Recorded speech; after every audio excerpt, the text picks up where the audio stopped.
Free ride, pull, okay. It started as a simple gimmick, a meal that could maybe, for 1 second, shut a child up. But what quickly became a fast food juggernaut actually has some noble beginnings. This is the story of the Happy Meal.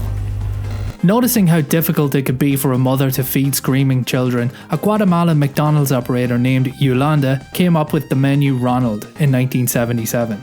This was a meal that offered a burger, chips and an ice cream treat as a way for parents to more effectively feed their children. The Happy Meal as we now know it was developed by Bob Bernstein when he noticed his stepson read the back of the cereal box each morning to keep himself entertained over breakfast. You're not my real dad. Bob brought the packaging concept to Yolanda's original idea and named it the Guatemalan Food Bag Experience. Later renamed the Happy Meal. Happy Milonges. Your kids will love McDonald's Happy Meal.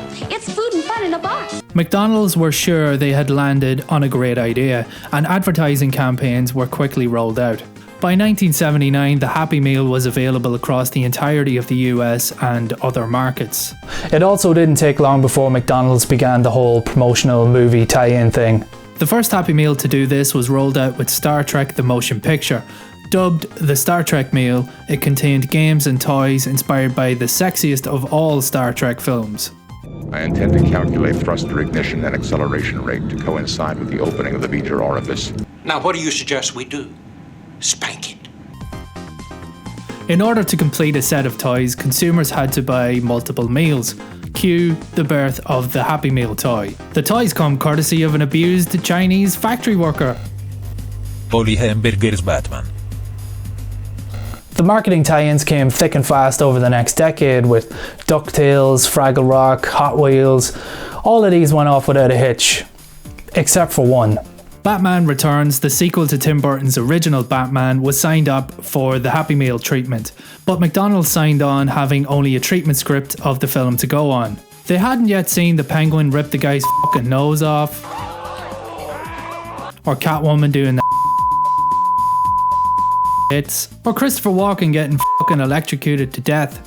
Great stuff. So they started making this fun for the whole family film with Happy Meals. I think it's not appropriate at all that they're doing this kind of tie-in for the kids. And when she drives by the movie, she says she wants to go see the movie, and when I tell her she can't see it, she bursts out into tears. Before the film was even finished, Burton was arguing with the censors over the film and was actually forced to cut out scenes, just to appease McDonald's.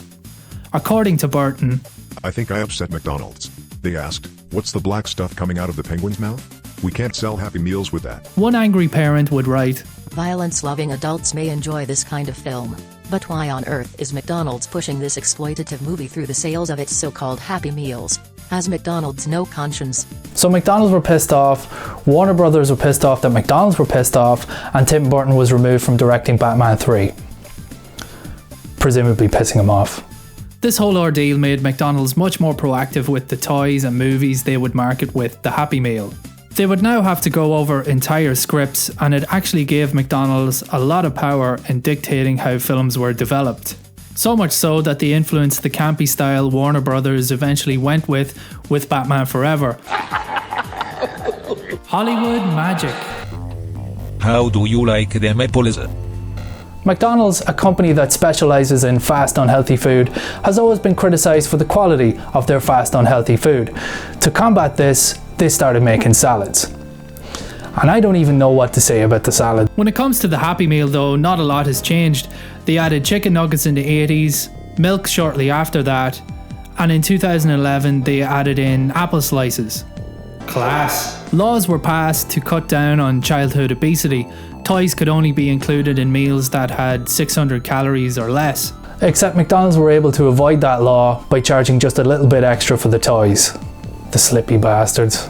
The Happy Meal burst onto the scene as a convenient combination of cheap fast food, coupled with a toy to shut children up and help out parents. McDonald's reportedly spends more money advertising to children than it does to teens and adults combined. A simple meal that dictated the staying power of a giant food corporation had humble beginnings in Guatemala. Yeah, I'd like a fillet of fish, a small Coke, and a fry, and nothing else, okay?